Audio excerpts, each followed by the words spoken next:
update ng bayan. Maasahan anumang panahon. Magandang oras po sa ating lahat. Narito ang update sa lagay ng panahon ngayon at sa susunod na 24 oras. Sa kasalukuyan ay patuloy pa rin nakakaapekto ang southwest monsoon sa extreme northern Luzon, particular sa bahagi ng Batanes at Babuyan Islands, kaya makakaranas ang mga lugar na ito ng maulap na kalangitan at mga kalat-kalat na pagbuhos ng ulan at pagkidlat pagkulog. Posible naman ang mga pagbaha at pagguho ng lupa, lalo na kung minsan ay may mga katamtaman hanggang sa malalakas na pagbuhos ng ulan. Samantala, patuloy pa rin nating minomonitor ang bagyo na si Tropical Storm Jongdari.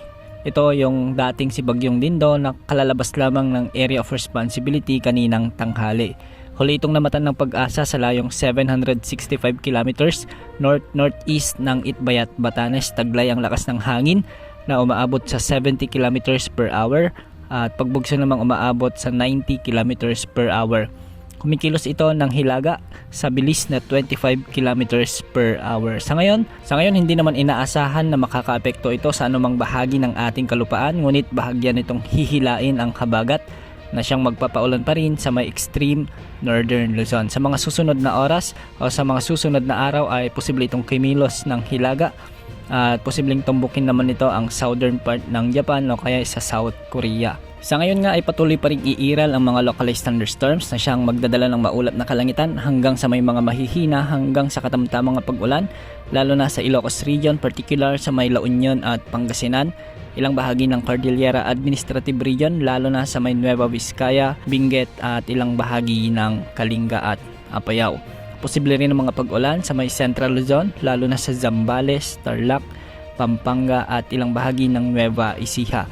Kaninang tanghali ay inulan ng may mga malalakas na pag-ulan sa may Metro Manila at nakaranas ng mga flash floods sa maraming lugar. Tumaas ang mga bahagyang mga pagbaha na siyang nakaapekto sa maraming motorista sa mga kalsada. Asahan rin ang epekto ng mga localized thunderstorms sa bahagi ng Rizal, sa may Cavite at ilang pang bahagi ng Calabarzon, ilang bahagi ng Bicol Region, sa may Palawan at sa bahagi ng mga Mindoro provinces.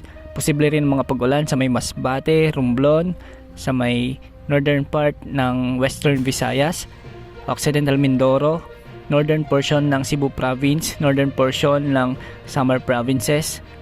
May mga pag-ulan din sa may northern Mindanao, Sorsogon, Zamboanga Peninsula at ilang bahagi ng Davao Region. Dulot pa rin ito ng mga localized thunderstorms. Sa ngayon, wala naman tayong namomonitor na bagong potensyal na bagyo na posibleng pumasok sa ating area of responsibility na siyang posibleng makapekto sa anumang bahagi ng ating kalupaan sa susunod na 3 hanggang 5 araw.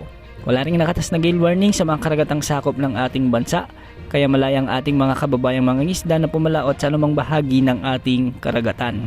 Bukas asahan pa rin ang pag-iral ng mahinang habagat sa extreme northern Luzon at mga pag-ulan naman sa hapon at gabi, dulot naman ng mga localized thunderstorms sa iba't ibang bahagi ng ating kalupaan. Yan ang update sa lagi ng panahon. Ito po ang weather update ng bayan. Maasahan anumang panahon.